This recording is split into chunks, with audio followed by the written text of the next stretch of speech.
All right, welcome into this film breakdown. Today I'm going to be going over the end of game one of the Eastern Conference Finals between the Pacers and the Celtics. We're going to start kind of late in the fourth quarter or midway through the fourth, right? We'll do like the last 7 minutes, kind of the key plays. And I want to start with this first Pacers possession here. So we got about 7.5 minutes to go. And we can see early that the Celtics are switching everything. I'm going to jump backwards from time to time and look at some of these plays. So we can see the ease in which the Celtics are switching, right? So like every dribble handoff, every ball screen, every off-ball screen, if it's a guard to guard and Al Horford is not engaged in that screen, it's just going to be an easy switch. They're trying to prevent dribble drive, right? We see it there. We see another dribble handoff. You can see Derek White already ready to switch on to TJ McConnell. However, the problem with that is it then creates mismatch, right? So we see this flare screen on the backside from Miles Turner for Obi Toppin, and this is just going to be an easy switch for the Celtics, right? Drew Holiday is going to go on to Miles Turner. Jason Tatum is going to go on to Obi Toppin, but I think this is important because it's something the Pacers didn't take advantage of enough, in my opinion. So we get the switch, right? Miles Turner is going to go post up here, and you can see he's deep in the lane with Drew Holiday on him, right? That's 6'11", 7 feet versus 6'4". And 6'4" might be even a little generous, right? And look how deep he is positioned. He's got 2 feet in the paint. They're not even looking at him. And they didn't enter the ball to Miles Turner all night despite having mismatches. I mean, even having just Al Horford on him isn't the worst matchup in the world, but they never looked to him. Turner had 18 points in the first half on 7 of 10 shooting. Given I get he's a perimeter player, but when you got a guy with this big of a height advantage inside and you never look to him, it can become an issue. And we see here the Pacers end up turning it over because they don't even look inside. He had deep position multiple times on that possession. All right, we're going to fast forward a little bit to an inbound here on the next possession after a foul. And I want to take a look at this action because it's something that you should look for in watching the game. It's what the Celtics did a lot of. This was obviously an important part of their game plan. So we have an inbound to Al Horford, right? Tatum's the inbounder. And we're going to see a screen on Nesmith, right? We're going to see a lot of screens on Nesmith. Nesmith does not want to switch off of Jason Tatum, right? He's clearly their best defender. We saw it in the Knicks series, and obviously the Celtics saw it too because they set a ton of screens trying to force switches to get Jason Tatum on Tyrese Halliburton. In fact, we saw a lot of screens just trying to get whoever they wanted to go one-on-one against Tyrese Halliburton. That was the matchup they wanted to exploit. So we see the back screen from Derek White here, and now they do force the switch. You can see the reluctance there of Nesmith to switch. He really doesn't want to, but he's kind of forced to because Halliburton has to take Tatum. So they turn it over here, but I think that's just an important thing to mention because we're going to see a lot of that as the fourth quarter and overtime goes along, and you're going to see a lot of that as the series goes on. They're going to attack Tyrese Halliburton in the switch. All right, again here, we're going to see the same exact type of thing, right? They want Jaylen Brown going here, and so what are they going to do? We're going to set a ball screen with who in the action? Again, Tyrese Halliburton. That's who they want in the action. And so we're going to set the high ball screen here, force the switch, and now Jaylen Brown's going to try to exploit the matchup. They're not going to get a bucket here. Tyrese Halliburton does a pretty good job on this play defending Brown and giving him a tough shot. Horford misses the three. He missed a ton of threes last night. All right, let's look at this next Pacers possession. We're going to get a high ball screen here. Siakam and Halliburton. The Pacers did this a ton because look who they're putting in the ball screen, Al Horford. They want Al Horford in every action, every time he's on the floor. They absolutely abuse this matchup. So Halliburton comes off.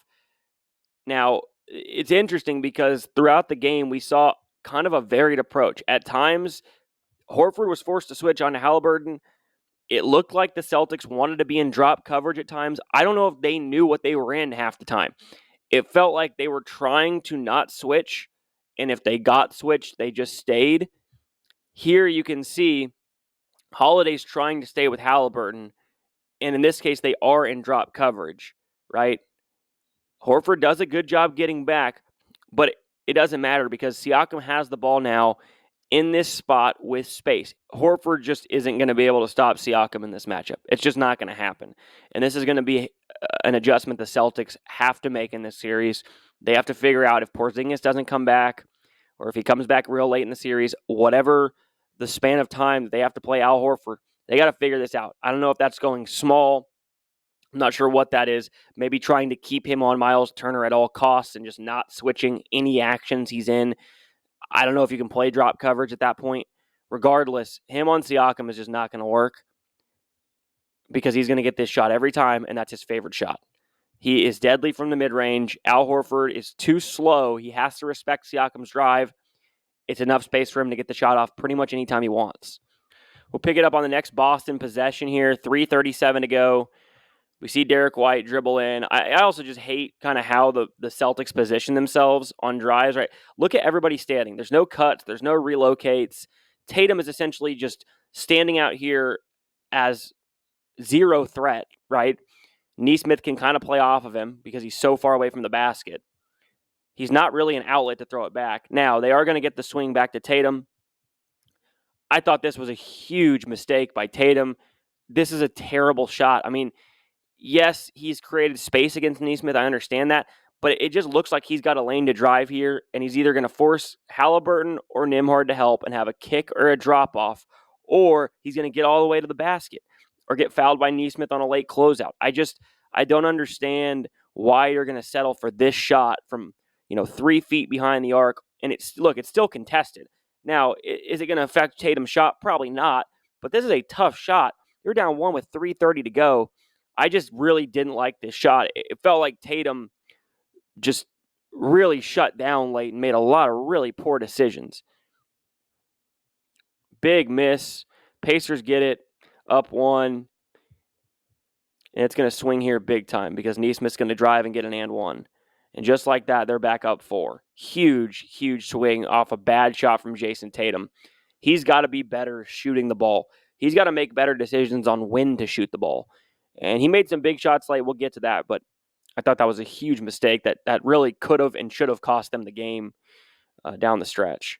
Next possession for the Pacers, right? What are we doing? We're putting Al Horford in a ball screen, and we're going to get a good shot from Siakam again. He just can't guard him from the free throw line, right? Like, again, we set this ball screen. Horford's in drop coverage. This allows Siakam to catch, around the top of the key free throw line area.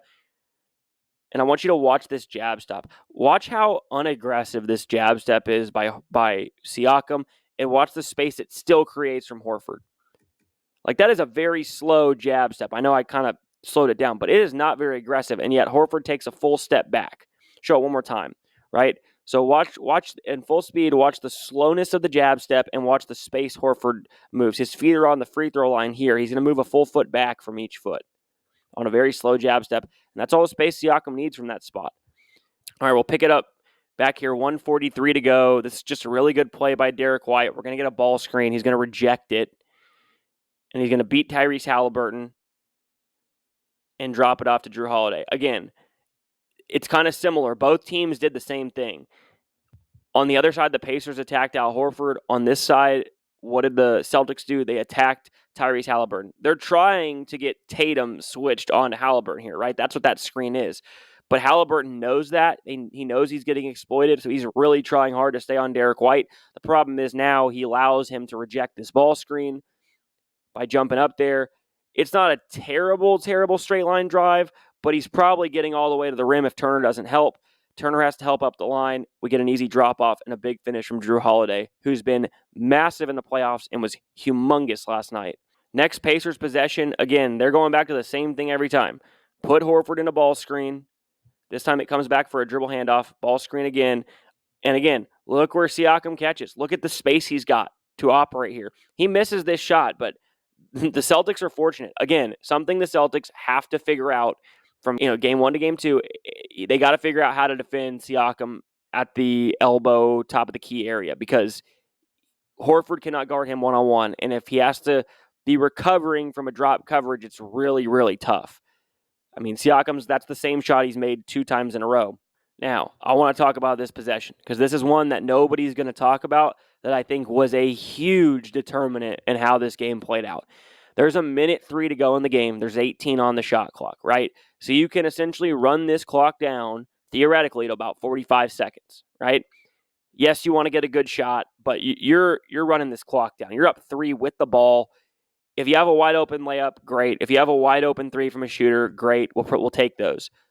But we're not looking to just go ISO and take a contested shot here early in the shot clock, and that's exactly what Tyrese Halliburton does. Now, I understand his thinking here, right? He has Al Horford in drop coverage. Drew Holiday is forced to switch. We're going to see him run back with Turner. So now Halliburton has the mismatch. But look, again, there's 16 on the shot clock here. There is no reason he cannot back this out after he attacks here, right? He's going to get him downhill. The switch is happening, right? He sees that switch is happening. He backs this out here. One of two things has to happen. He either is going to be able to run the clock down and isolate Horford and get this same shot anyway late in the clock, or they're going to be forced to double team, right? And instead of doing that, Halliburton is going to decide to take a really tough contested step back three way too early in the shot clock, and now we're going to leave over 55 seconds to go once we get the rebound, and then we have a foul call on the rebound, and Boston all of a sudden is shooting 2 free throws. If he doesn't put that shot up, that doesn't happen. All of a sudden, Boston's got the ball, 45 seconds to go, down by 3. Instead, they're going to get 2 free throws, cut the lead to 1 with 57 seconds to go. That was a big play nobody's going to talk about. And it was such a bad miss here. He literally almost banked it in. I mean, that's how off the shot was. It was just a terrible, terrible decision. And he made some huge mistakes down the stretch. He knows it right here. You can see him put his hands on his head. This next possession is just a heck of a play from Nembhard. But again, what are they doing every single time? Putting Al Horford in a ball screen situation. Siakam is setting a ball screen, and Nembhard's coming off this time. They decided to go to Nembhard. What happens? We force a switch. Now it's Al Horford on Nembhard. Al Horford has no shot here. Absolutely no shot. Nembhard is going to get a look that he wants. He's going to attack Horford. He's going to step back. It's not a bad contest from Horford, but again, they have confidence to go at him every single time. Ensuing possession. Now, I just want to point this out because you can call this either way, right? We know Nesmith does not want to switch off of Tatum. We're going to see a jersey pull here, right? But again, if you watch his hand right here, you can see that jersey pull, right? He is holding him completely, trying to stay with him. Dangerous pass from Derek White. And now the gamble by Nesmith, which I kind of understand. It felt like he should have stole the ball. Tatum gets a wide open 3, and he has got to hit this shot. I mean, you have to hit the shot. This was the game at this point. Wide open, best player, good shooter. You have to make that, right? Big time players have to make that shot.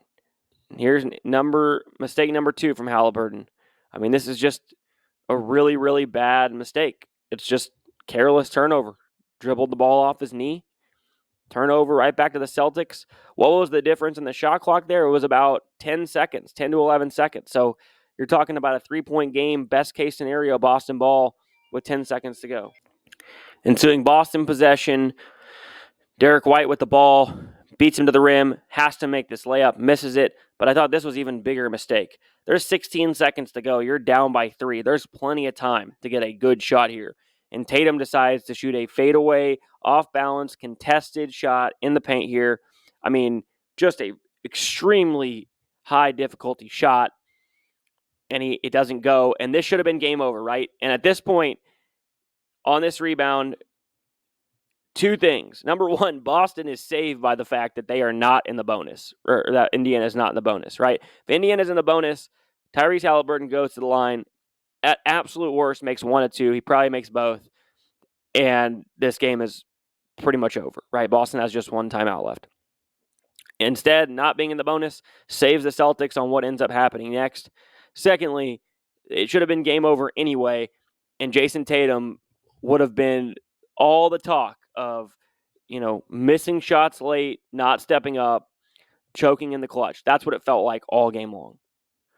All right, we'll look back at this inbounds now. So, trying to get it in here, we have 1 screen action where we're trying to set this screen and slip. But Drew Holiday here knows that's happening, right? Drew Holiday's not guarding Nembhard. He knows they have to get a steal here. The game's over. So he's going to immediately switch on the slip from Halliburton and deny him. Derek White's going to play kind of center field over here as Tatum stays with Nesmith. Nobody's open. Maybe he could throw it to Nesmith. It's a risky pass, right?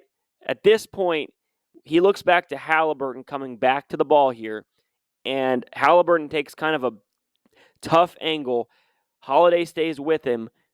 At this point right here, I can't get it into Halliburton. If I can't throw that ball, that's just my third option, right? Looked for Halliburton on the slip, wasn't there. Looked for Nesmith up the floor, wasn't there. I'm coming back to Halliburton. He's not there. I'm calling timeout here. That's what should have happened. They call timeout here. They go advance the ball. They probably get the ball in, and it's game over. Instead, look how quickly Nesmith's head turns, and he just throws it. I kind of paused it, but we'll play it again. Watch Nesmith's head. Watch how quickly he looks Halliburton here. Boom, turn, throw. He didn't look and really see what was going on. That's when he should have called timeout. If he calls timeout there, Pacers probably win the game. All right, let's take a look at the last inbounds play. We're going to see very similar actions on both sides. I guess Boston assumed they were probably going to switch everything here, and so they tried to confuse them with kind of some circle screen, rescreen action. We can see Tatum's going to set this screen here for Horford. Horford's not going to use the screen in terms of like going to the corner. He's going to come right back and rescreen on Nesmith trying to get Tatum. It's just way too crowded. They're not going to allow a three. You can see literally Nembhard here is sitting in front of Tatum with his butt. He's not going to allow that. If Horford wants to slip, go ahead. On the backside, we see a similar action. Jaylen Brown looks like he's going to set a flare screen for Derek White. Instead, he's going to come underneath here. White's going to rescreen. I don't know if they were supposed to try to switch this. I really don't know what their goal was here. Obviously, McConnell stays with Derek White. I would think at this point he probably should have just gone with Jaylen Brown. If TJ McConnell goes with Jaylen Brown, Siakam's in front of Derek White enough to where the only thing White can really do is slip to the basket. And so if he takes Brown away, they really have nowhere to throw the ball. Like, just imagine this play if TJ McConnell is here, right? Like, no one is open. Horford, Tatum, White, no one's there. If McConnell switches there, it's probably a 5-second call. Instead, they get the ball into Brown. Siakam, makes the right decision here to not foul. And Carlisle said in the press conference they were going to foul. That was what they wanted to do. But in the spot he caught it, with the ball in triple threat here, if he reaches in and fouls and Jaylen Brown immediately goes up and shoots it, it's 3 shots, right? So you can't foul here. And then the pump fake one, maybe he could have grabbed him here. Still too risky for my taste. I wouldn't have at this point. And he's just going to make a really, really tough shot. A shot that may have changed the entire trajectory of this series. That's all I got for this breakdown. Hope you guys enjoyed it. Let me know if you like this content. If you want me to break down the next game, let me know in the comments. Subscribe to the channel. Check out our full sports podcast as well. Thank you guys for tuning in. We'll catch you next time.